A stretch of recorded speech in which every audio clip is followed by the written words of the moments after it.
Hola, hola, hola, hola, hola, hola.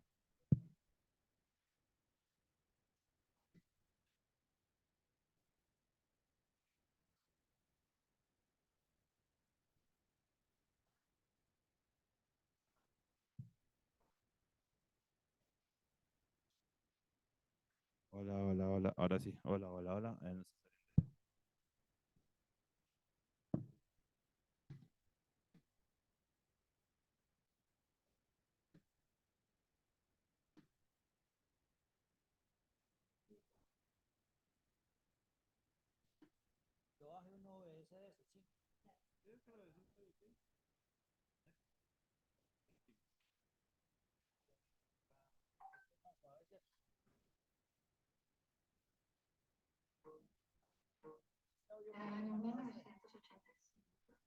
1985 estábamos todos ilusionados con el proceso de paz. El país entero estaba a la expectativa de los artistas nos reunimos constituimos en Artistas por la Paz.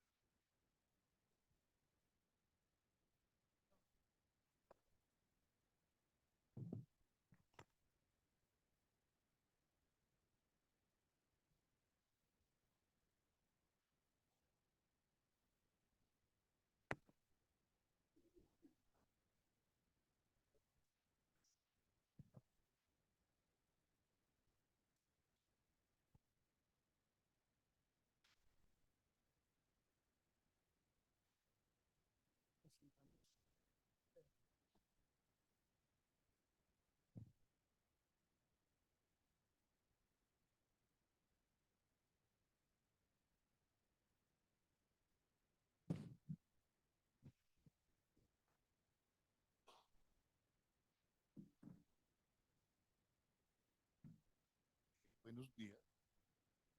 Bueno, se escucha, sí. La verdad es que no se necesitaría, pero este micrófono lo vamos a usar para las grabaciones porque hay una enorme cantidad de gente conectada a este congreso desde toda Latinoamérica. A quienes van a intervenir y a todos los presentes, pues es de uso forzoso el micrófono, aunque acá nos oigamos bien. Tengan muy buenos días. Manizales, tal como es, una ciudad en la niebla, pero luminosa. A mí me resultaba muy atractivo la niebla cuando en mi infancia me internaba por las calles y no sabía si estaba en un pueblo del norte de Caldas llamado Aguadas o en Londres. Cam Caminar en la niebla es bastante atractivo. Y cuando ya la niebla cae sobre nuestras cabezas, Rosa Luisa, pues ya también nos camuflamos con el paisaje. Entonces quiero dar la bienvenida a todos y a todas a este congreso, este quinto Congreso Iberoamericano de Teatro.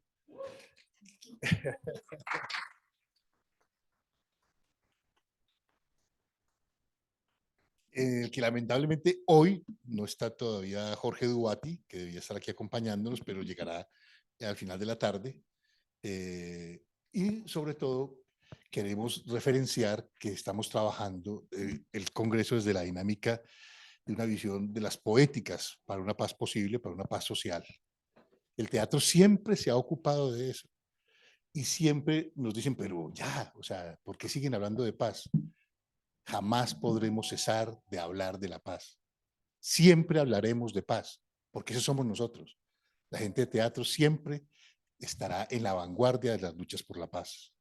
Siempre estará firme, exponiendo sus cuerpos, sus palabras y sus gestos, hablando de paz hasta que sea posible. De manera que para nosotros es un honor y un privilegio contar con todos los invitados que están aquí de diferentes lugares del país y de Latinoamérica. Bienvenidos, bienvenidas, bienvenides a estos abrazos que hablarán de paz, a estas nieblas que hablarán de paz, a estas calles que hablarán de paz y que las seguiremos eh, infatigablemente mencionando. Siempre nos ocuparemos de eso. Hoy tenemos para la apertura, hemos invitado justamente a una persona que lleva muchos años en esa trinchera de la paz. La paradoja es que luchemos por la paz. Es un oxímoron interesante. Luchamos por la paz. Y es la maestra Patricia Ariza, gran mujer de teatro y una referencia latinoamericana del teatro, además ex ministra de Cultura en este gobierno. Y para nosotros es un privilegio y un honor contar con ella entre nosotros. Primero, Patricia nos propone ver un video corto que se hace en el año 85, porque acá los procesos de paz se inician en el periodo de Belisario Betancur. Bueno, antes también habían otros procesos de paz, aunque no estuviera involucrado el gobierno, porque no necesariamente con el gobierno se hace la paz, todos hacemos la paz. Entonces, Patricia desde el año 85 hace un trabajo en el gobierno de Betancur, en el proceso de paz, y desde ahí quiere narrar una corta historia para luego tomar la palabra. Nuevamente bienvenidos y muchísimas gracias por estar presentes.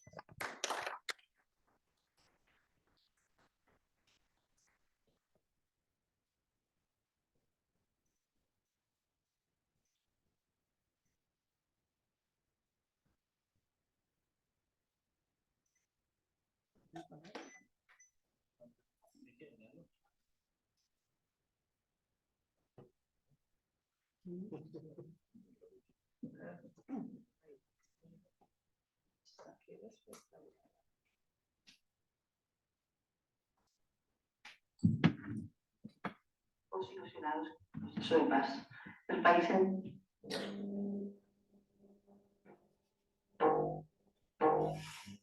1985 y estábamos todos ilusionados con el proceso de paz.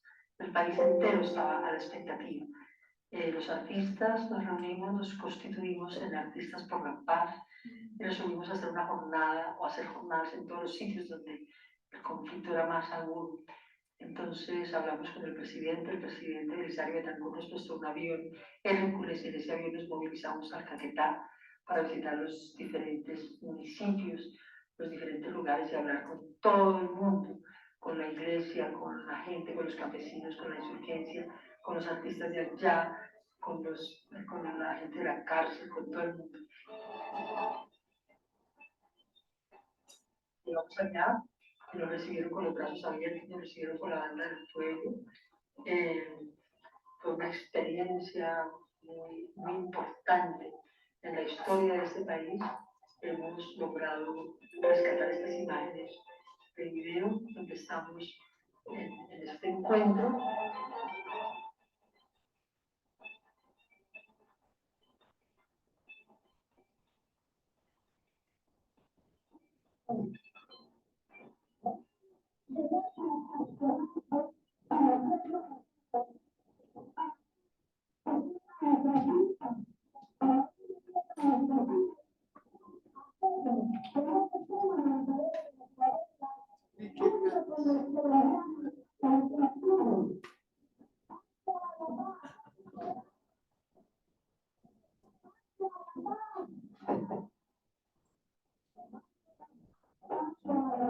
Acabamos de hacer la jornada de fin de una paloma en un lugar visible.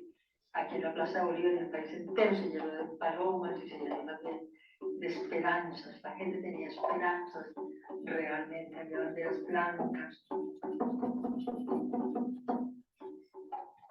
Tuvimos que atravesar ríos muy caudalosos, inclusive hubo un naufragio.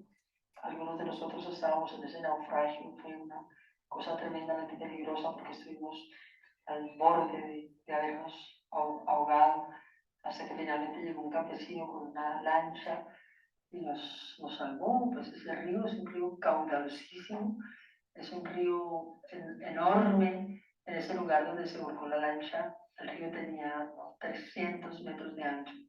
Uno de los cassettes de la grabación, varios de los cassettes de esa jornada se cayeron allí al río.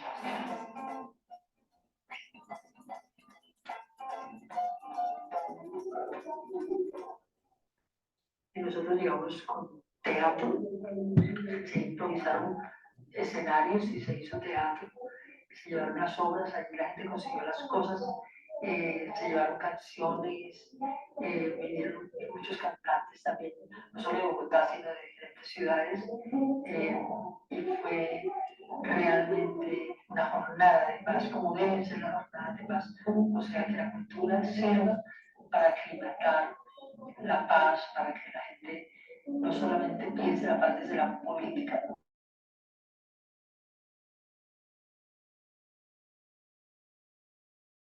Producen las obras de teatro que van a otros, y las obras de arte en general que van a otros terrenos distintos de donde va solamente la racionalidad política.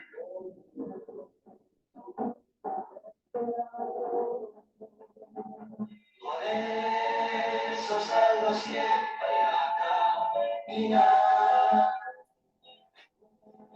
buscaré una forma de mascar.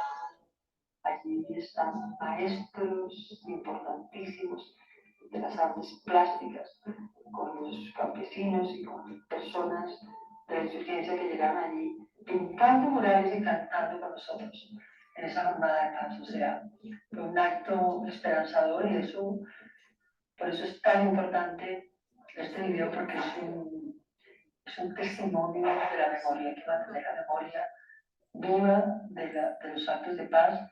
Hay que ver el papel que juega la historia y el relato del conflicto, pero no solamente el relato del conflicto, sino el relato de la resistencia, el relato de lo que la gente hace para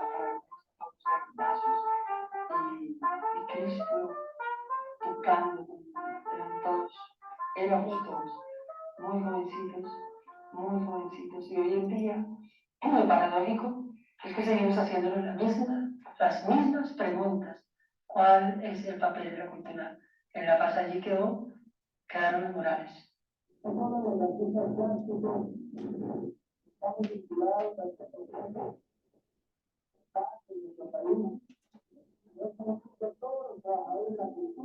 Ahí estamos, por ejemplo, un gran debate, tal vez el primer gran encuentro de artistas por la paz, pero no a espaldas de la gente, sino con la gente. Hay gente del cine, gente de los medios de comunicación, intelectuales, y entonces ahí nos empezamos a hacer las preguntas, o sea, ¿qué rol juega la cultura en un proceso de paz? ¿Para qué sirve el arte?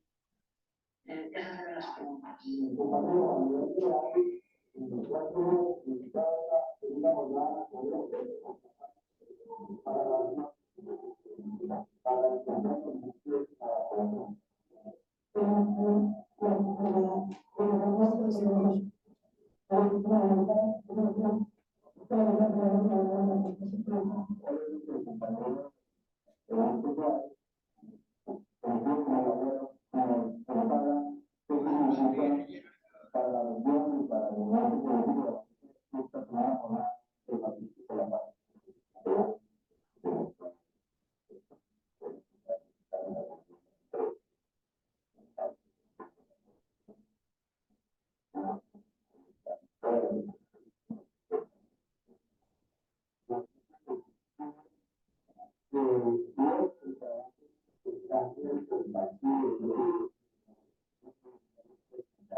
Allí la gente cuando vamos saliendo de los pueblos, cuando vamos llegando, todo el mundo a la expectativa de lo que nosotros y nosotras íbamos a llevar, de lo que nosotros íbamos a conversar.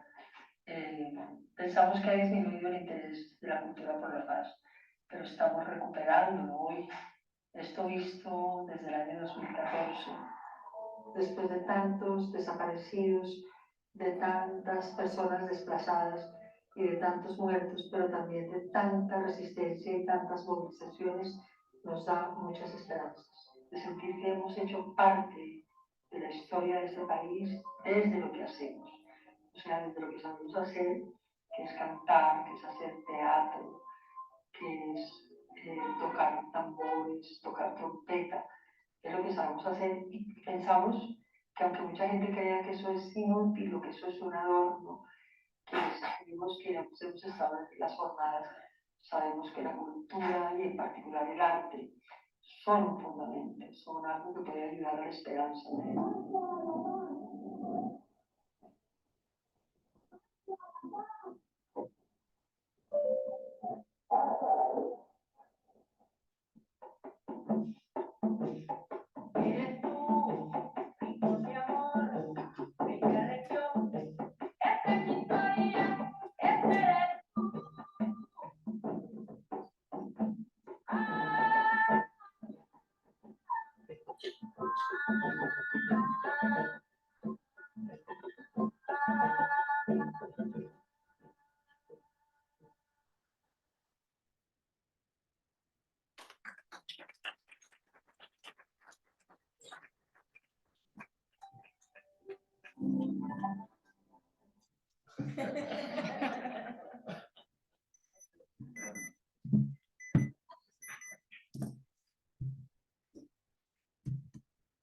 entonces, ¿van a hacer alguna introducción o algo? Entonces, seguimos un poco con la farsa del micrófono, pero que es verdadera para quienes están asistiendo al Congreso desde las redes. Nuevamente, pues, bienvenida maestra, pues yo creo que Octavio lo dejó muy claro, pero yo quisiera de alguna manera, más que empezar el conversatorio, darle paso a sus palabras, significar algo muy clave para nosotros como festival de teatro, como Manizales. Y es que ahora que vemos el documental, por esos años estaba renaciendo el Festival de Teatro de Manizales. Estábamos, un año antes había renacido el festival en el año 84. Y de alguna manera el festival se convirtió en el estandarte también de esos diálogos por la paz, porque era el primer festival que resurgía de aquellos primeros años del año 68, para los que de alguna manera no tienen el contexto. El festival tiene un primer periodo que va del 68 al 73 y muere durante 10 años o adormece durante 10 años hasta su reinicio en el año 84, cuando aparecen también unas nuevas formas de decir esa realidad, ¿cierto? Aquí recordamos con mucha pasión ese encuentro que tuvimos con Peter Schumann, ¿cierto? Cuando toda la consigna del teatro y el pan como la vida, ¿cierto? Como la vida misma. Y en ese contexto, tanto en el primer momento del festival, en esos primeros 5 años, como en este segundo periodo, Patricia Ariza ha sido una animadora permanente del festival, ¿no? Y cuando digo animadora no me refiero, obviamente, en el contexto más amplio, me refiero básicamente al hecho de que ha sido un compromiso absoluto, rotundo con el festival desde sus distintas plataformas. Quiero decir, no solamente con el Teatro de la Candelaria, sino con la Corporación misma colombiana de teatro, sino también desde sus posturas como poeta, como activista. De acá mismo del Teatro Fundadores, en distintas ocasiones salimos de ver espectáculos o trabajos o montajes mejor y salíamos en desfiles con velas hacia la Plaza de Bolívar, ¿no? Y de alguna manera el festival ha sido esa otra forma de diálogo con todas las preocupaciones y todas las poéticas que nos ha propuesto Patricia y todo el equipo que con ella trabaja. Bienvenida maestra, muchísimas gracias por acompañarnos en esta apertura. Muchas gracias a ustedes, muchas gracias al festival por esta persistencia también de tantos años. Me pareció importante abrir con este documental porque pues es la demostración de que no estamos empezando en esta historia de la resistencia frente a la guerra. Yo misma soy varias Patricias. Una que es sobreviviente de un genocidio contra un movimiento político, contra la Unión Patriótica, que fue un partido político y también un movimiento social muy grande, muy amplio, que se constituyó en el gobierno de Belisario Betancur, precisamente teniendo como objetivo la construcción de la paz. En ese movimiento incluso algunos comandantes guerrilleros se desmovilizaron, hicieron parte del movimiento para demostrar su voluntad de paz. Creo que si hubieran dejado vivir ese movimiento, el país se hubiera ahorrado muchísimos muertos, muchísimos desaparecidos, mucho dolor. No fue posible, ese movimiento participó en unas elecciones y en las elecciones ganó tanta simpatía que de alguna manera era también como el anhelo de la gente por la paz. Y entonces empezó una matanza sistemática que se fue convirtiendo en un exterminio y que se fue convirtiendo en un genocidio. Dentro de esa matanza asesinaron a 2 candidatos a la presidencia, Jaime Pardo Leal y Bernardo Jaramillo, de acá, de Manizales. Está enterrado en el cementerio de acá. Y acaba de salir la sentencia por parte de la Corte Interamericana de Derechos Humanos, una sentencia que es muy importante porque mientras fue tal el daño cultural que hizo la guerra, porque detrás de la guerra no es lo que aparece. Detrás de la guerra, de todas las guerras, siempre hay unos intereses económicos, siempre hay un problema de clase también. Entonces, detrás de esa guerra y detrás del relato que se hacía de esa guerra, pues se escondían muchos intereses. Entonces, ese movimiento político de la Unión Patriótica fue considerado por los sectores de las élites colombianas como un movimiento subversivo. Fue acusado de combinar todas las formas de lucha.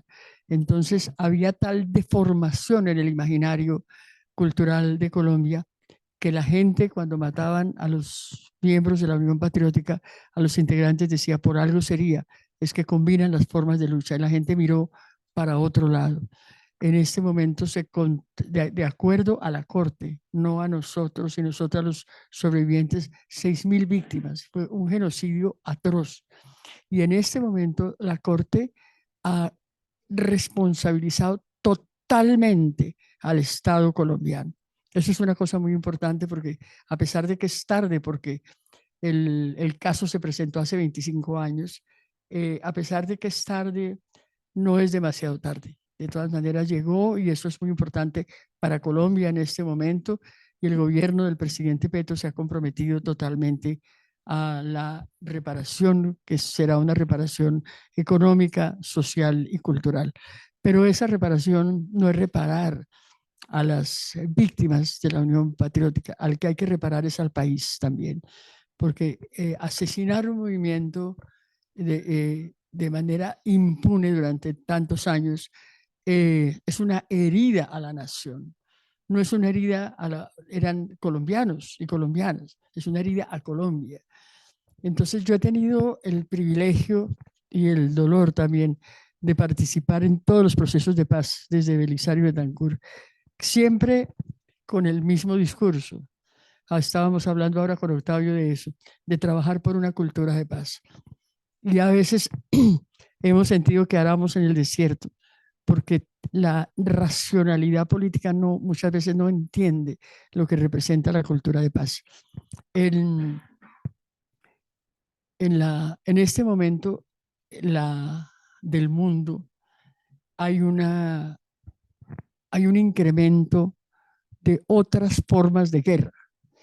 Está la guerra que mata, digamos, que mata físicamente a la gente. Pero también hay otra guerra, también que son las guerras culturales, que son demoledoras. Hay unos ejemplos de esa guerra. El ejemplo más emblemático internacional es lo que pasó con el presidente Lula, que fue primero se destituye una persona en la cultura, y entonces después es relativamente fácil aniquilarla.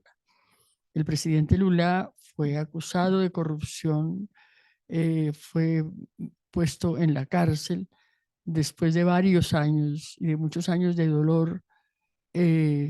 Salió, por supuesto, inocente, y hoy es el presidente del Brasil. Pero él fue víctima de una guerra cultural. Aquí en Colombia tenemos un ejemplo también paradigmático de una guerra cultural atroz, que fue cuando la paz de las FARC con el presidente Santos, que él lanzó la paz a un plebiscito nacional para lograr que la sociedad colombiana dijera sí a la paz, para legitimar la paz de alguna manera. Y entre que se tomó la decisión de hacer el plebiscito y se hizo el plebiscito, se desató una guerra cultural por parte de la derecha colombiana, del uribismo, porque hay que decirlo con nombre propio también, y de los sectores más recalcitrantes para los cuales que se han lucrado además de la guerra. Entonces se desató una guerra contra la paz. Y entonces se construyó una narrativa, sobre todo desde los púlpitos de las iglesias cristianas, donde se decía que esa paz, si se implementaba, los jóvenes iban a convertirse en homosexuales y las mujeres iban a ser obligadas a abortar. Dentro de esa narrativa, en un país profundamente católico, etcétera, caló de una manera tan honda que perdimos la paz. Es decir, en el país de América Latina más azotado por la guerra interna, una guerra contra un supuesto enemigo interno, que la gente diga no a la paz es una paradoja dolorosísima que nos ha costado muchos muertos. Entonces, aquí la paz siempre ha habido una resistencia, por supuesto, una resistencia formidable. Yo trabajo con las víctimas y esa resistencia no solamente es la resistencia social, sino la resistencia cultural en todos los procesos de paz. Pero ha sido muy difícil que en general la institucionalidad, que en general el pensamiento político, yo soy política y soy artista y tengo como en mi ser una especie de esquizofrenia, ¿no? Porque son prácticas distintas. O sea, en la política uno siempre busca consensos. En este momento todos buscamos el consenso para que no vaya a ganar ese señor, ¿cómo es que se llama? Se me olvidó el nombre, en Argentina, Milei. Entonces uno busca un consenso, que todo el mundo luche por una causa, porque se ponga la luz en un lugar, porque no desvíen el cauce de un río. Busca que todo el mundo participe de una causa y en el arte es diferente. No es que trabajemos en el disenso, sino que se trabaja más en lo singular. O sea, de esas personas que luchan por una causa se escoge una para hablar de ella en el arte, o se escoge una situación, un personaje, una cosa singular. Entonces son prácticas distintas que, si se entiende la diferencia, pueden llegar a ser muy hermanas. Esa hermandad ha sido rota, tremendamente rota, por el modelo económico que ha dominado el mundo, el modelo neoliberal, que ha logrado instalar en el imaginario la necesidad de que el arte esté separado de la política, de que todo vínculo con la política daña el arte, lo afecta, lo contamina. Y eso ha hecho carrera y ha sido una cosa muy problemática porque ha alejado a muchos artistas, a muchos creadores de su necesaria e importante participación en política. O sea, ha demonizado también la participación en política, porque claro, la política está en crisis también, la democracia está en crisis también, el mundo está en crisis. O sea, los países incluso que siempre los consideramos como el modelo de la democracia, el modelo donde se escribieron los derechos humanos, el modelo de la Revolución Francesa, los postulados de la Revolución Francesa, están en una involución absolutamente incomprensible de nuestra parte. ¿Cómo es posible que, que no hayan hecho nada teniendo un acumulado cultural tan grande, pero tan grande, frente a la crisis climática, por ejemplo? O sea, es de esos países, de los países llamados desarrollados, de donde viene el problema, de donde se ha llegado a poner en peligro la existencia de la humanidad. Esa es una guerra contra la naturaleza, es una guerra brutal. Y entonces, frente a esa guerra aparece como el cambio climático o la crisis climática, como si el clima se hubiera vuelto loco, y no es el clima. Eso detrás hay responsables. Entonces no es una crisis del clima, es una crisis de la civilización. Por eso se habla de una crisis civilizatoria, porque detrás hay personas, corporaciones, hay una economía y hay un modelo económico que precipitó esta crisis climática, que además no es una crisis que los afecte a quienes la han producido, la han generado, nos afecta a todos. De manera que nosotros no podemos hoy, aunque quisiéramos, hablar de los pájaros, como dice el poema de una palestina, porque las bombas no nos los dejan escuchar. Entonces, aunque quisiéramos hablar de otras cosas, que como decía Bertolt Brecht, qué terribles son estos tiempos donde hablar de, ¿cómo es? Donde hablar de amor es tan difícil frente a tantas injusticias, algo así. Entonces estamos en un momento difícil donde ni los artistas, nadie puede sustraerse de esto, porque tenemos la casa mayor, la casa grande, se está incendiando, se está deshielando, lo que está pasando es gravísimo. Se ha llegado, las Naciones Unidas, que han sido tan diplomáticas, por no decir otras palabras peores, ¿no? Inclusive han declarado que se ha entrado en un periodo de ebullición. Eso significa también que hay una parte que ya no se puede recuperar. Hay especies que ya no van a volver a vivir, por ejemplo. Hay cosas que ya son irreversibles. Entonces, pero también hay mucha resistencia en el mundo. O sea, no podemos tampoco caer en un pensamiento apocalíptico y decir estamos en el fin de los tiempos, como es la sinfonía ¿cómo se llama? El que compuso la sinfonía del fin de los tiempos. Entonces, estamos viviendo un momento duro, pero también muy esperanzador. Nunca antes hubo en el mundo tanta movilización social alternativa. Yo creo la más grande, la revolución sin muertos más grande del siglo XX es la revolución de las mujeres, de las feministas. Esa es una revolución porque realmente cambió el mundo. Y una revolución que no mató a nadie. Todavía las muertas siguen siendo las mujeres, pero cambió el mundo, por supuesto. Hoy en día ya es muy difícil que la gente se siga riendo de los chistes machistas. Es decir, ya las mujeres en Colombia y en el mundo hacemos parte del relato de nación. Los jóvenes no todavía. Por eso hicieron una movilización extraordinaria en en el año 21, que también cambió el relato. En este momento ellos están ingresando al relato de nación, con mucho dolor, con mucha dificultad.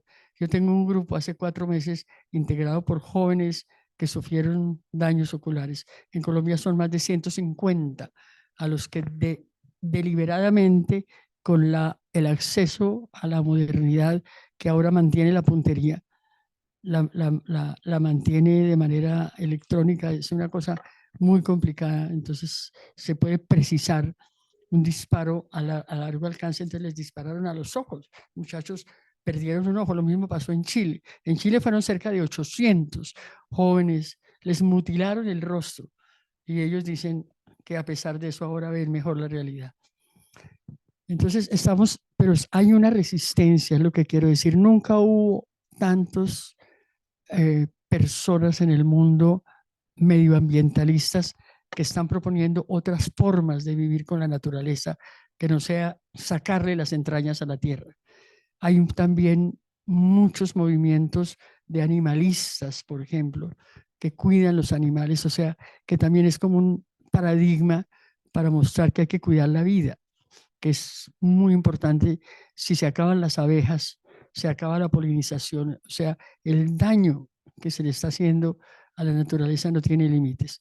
Y la física cuántica dice que que es lo más avanzado de la ciencia, que todo está conectado. Estamos conectados con las abejas, con los gatos, con la tierra, hasta con los objetos estamos conectados energéticamente. Eso nos lo dijeron los indígenas desde siempre, pero nunca se les creyó. Entonces, para volver al tema de la paz, tenemos que hablar de la resistencia. Hay una resistencia en el mundo porque esto tiene que cambiar. Es muy difícil porque además de la crisis civilizatoria que ha producido la crisis climática, además están las guerras. En este momento tenemos 2 guerras. La guerra Rusia-Ucrania y ahora la guerra de Palestina. Valga el momento para hacer un homenaje desde el corazón al pueblo palestino que en este momento está siendo víctima de un genocidio. Están sitiados, sin luz, sin agua y además con bombardeos todo el tiempo que les caen encima. Entonces, desde acá, espero que ustedes también nos acompañen en esto. Hagamos un aplauso por el pueblo palestino.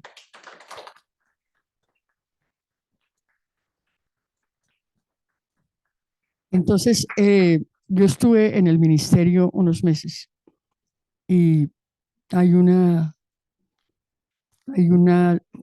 lucha que estamos haciendo desde siempre, desde la época de ese documental, que es construir, o sea, frente a las guerras culturales, ¿qué se le puede enfrentar a una guerra cultural? Porque la guerra cultural no es visible.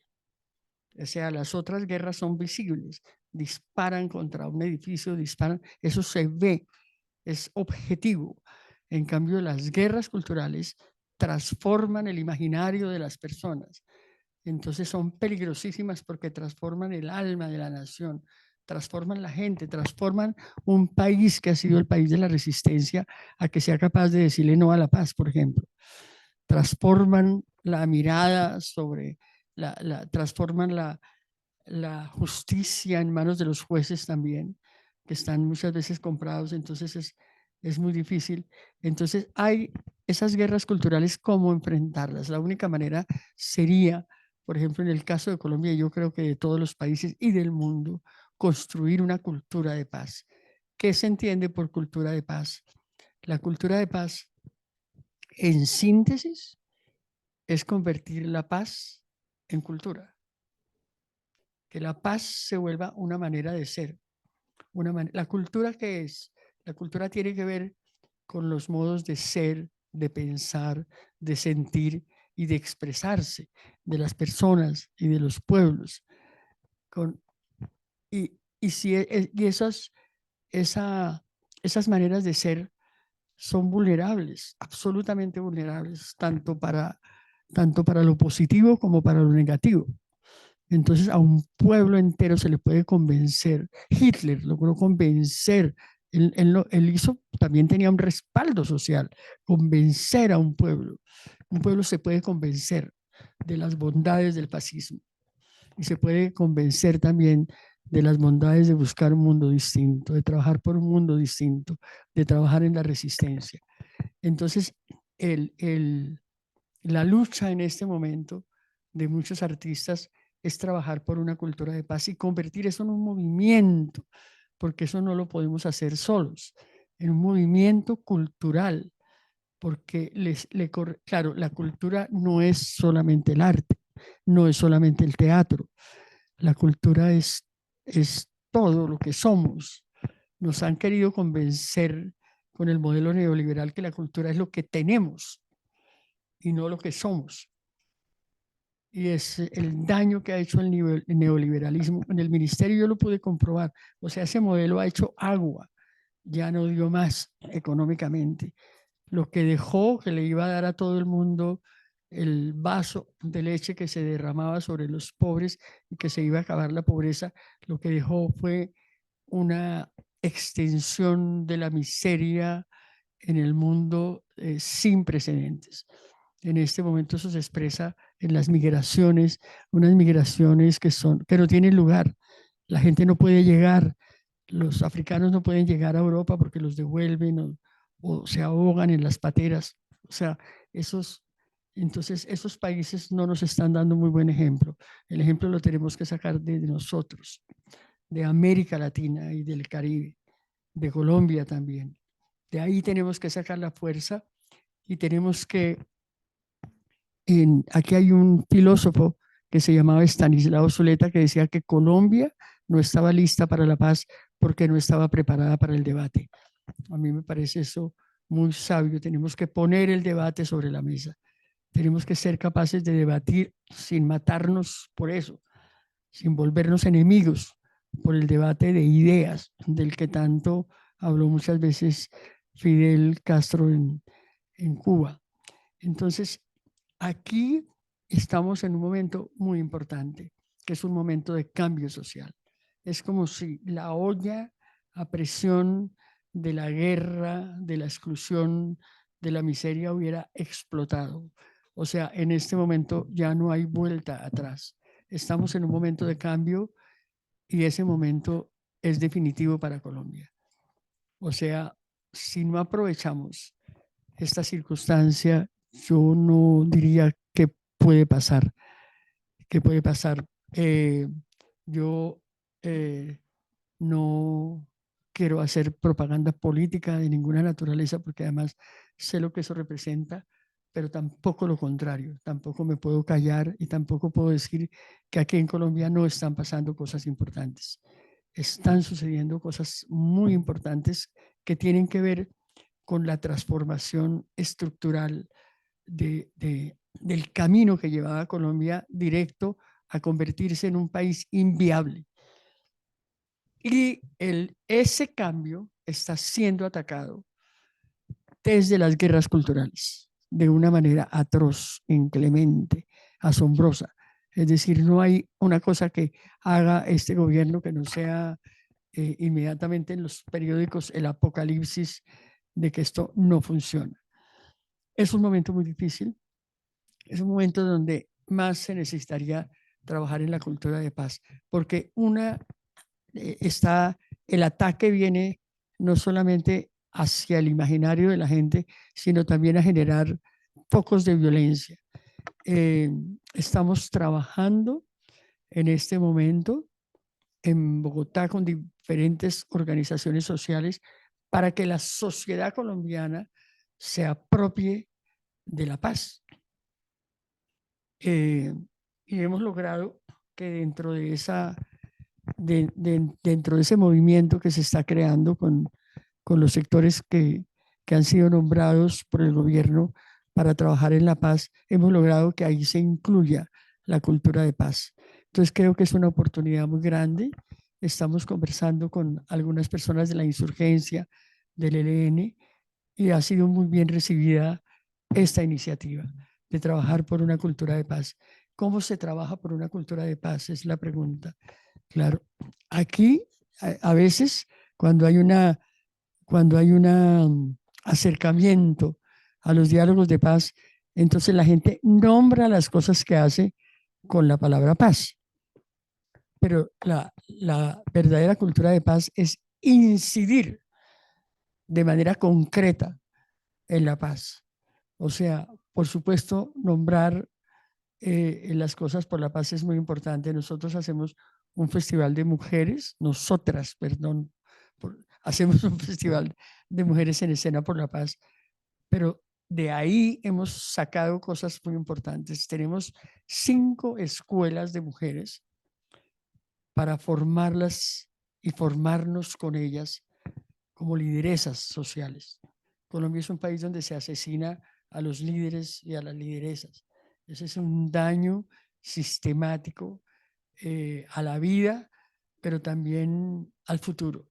Porque un líder o una lideresa es una persona que condensa una época, condensa un momento de su comunidad, condensa una mirada política del barrio, de la ciudad, del país. Entonces, matarla es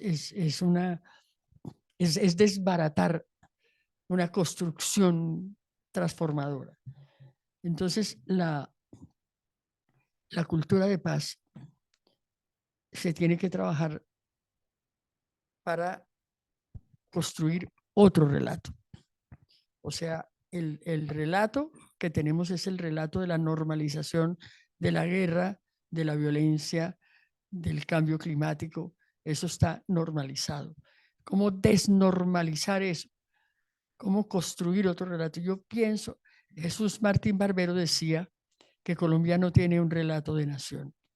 Yo no soy tan pesimista, yo creo que sí lo tiene, pero lo tiene lesionado, dañado, roto por el desafecto, por la guerra y por la violencia.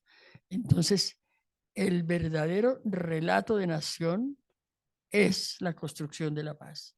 La leyenda que puede llegar a ser compartida por todos y por todas es la construcción de la paz, porque este es un país que lleva más de 60 años de guerra, para no hablar de los antecedentes de ahí para atrás, de una guerra continua que en este momento, la más reciente, ha dejado 9 millones de víctimas.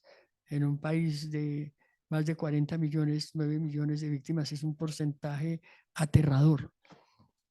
Entonces, el trabajo de la cultura de paz es un trabajo que tiene que ir directamente al imaginario y que no es un trabajo solamente de los artistas y de las artistas, pero que los artistas y las artistas, el movimiento cultural tiene una responsabilidad.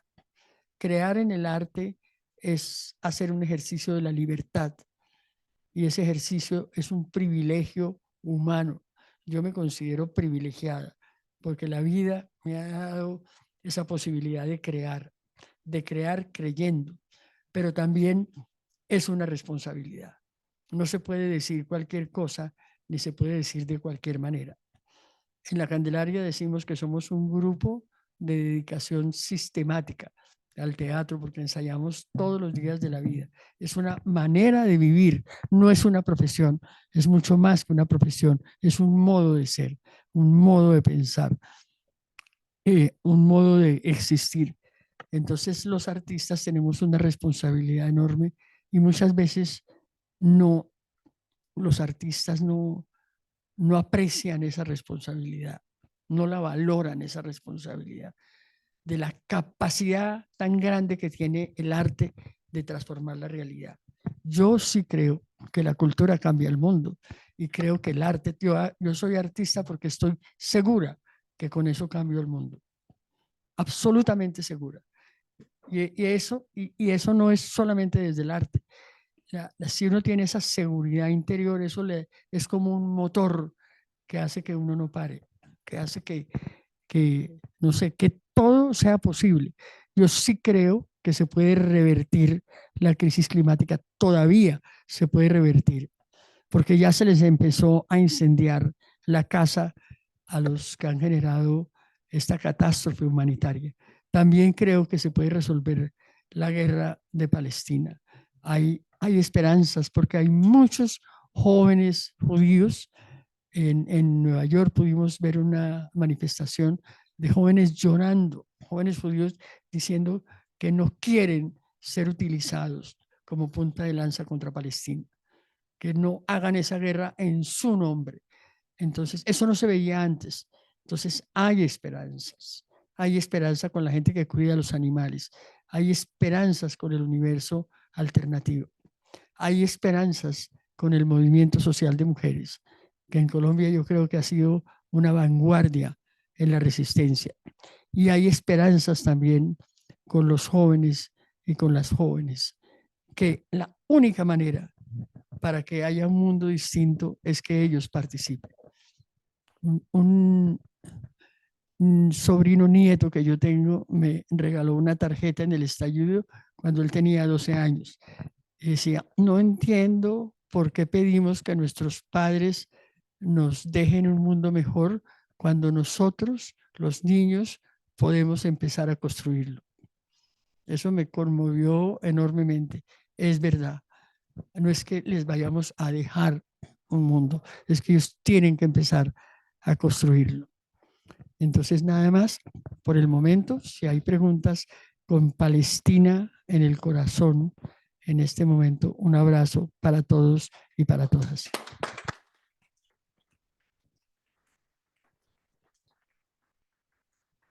La hija de Margarita León, uno de los rostros de los que nos proponía pensar ahora, Patricia, vio morir a su madre y siempre creyó que había muerto o había sido una muerte natural. 20 años después, hurgando en su memoria, descubre que ella era uno de esos rostros de los 6.000 o más desaparecidos, asesinados de la Unión Patriótica. Esa historia la vimos en ¿Quién es Margarita León? Hace 3 días aquí en el Festival de Teatro de Manizales. Y la traigo a colación porque Patricia ha dicho en distintos momentos que si la paz de Colombia no se poetiza o se pinta, se retrasa. Y creo que este es el mejor, digamos, contexto como el que nos ha ofrecido la maestra Patricia hoy para dar inicio a 4 días de reflexión en torno a las poéticas y las políticas por la paz social que ha congregado o que nos va a congregar alrededor de 100 personas profesionales, investigadores, profesores, artistas, creadores, que sistematizan su reflexión sobre su trabajo, que recobran la memoria. Pongo de ejemplo las Malvinas, que hay todo un dossier alrededor de las Malvinas, tantos años después, para contar esa otra narrativa que no se ha contado acerca de hechos tan luctuosos en la historia de América Latina. El tiempo es corto, el tiempo es breve. Le agradecemos profundamente a la maestra Patricia su presencia con nosotros. nos ilumina el camino para a lo largo de esta semana seguir debatiendo, discutiendo, reflexionando en torno a este fenómeno social que se expande desde los más distintos rincones de América Latina y que por suerte a lo largo de esta semana tenemos esa voz coral desde donde podemos hacer todas estas reflexiones. En contados minutos empiezan los trabajos por mesas, de tal suerte que dejamos acá este momento inaugural y ya nos comenzamos en la mecánica de trabajar por mesas como está distribuido el evento. Muchísimas gracias.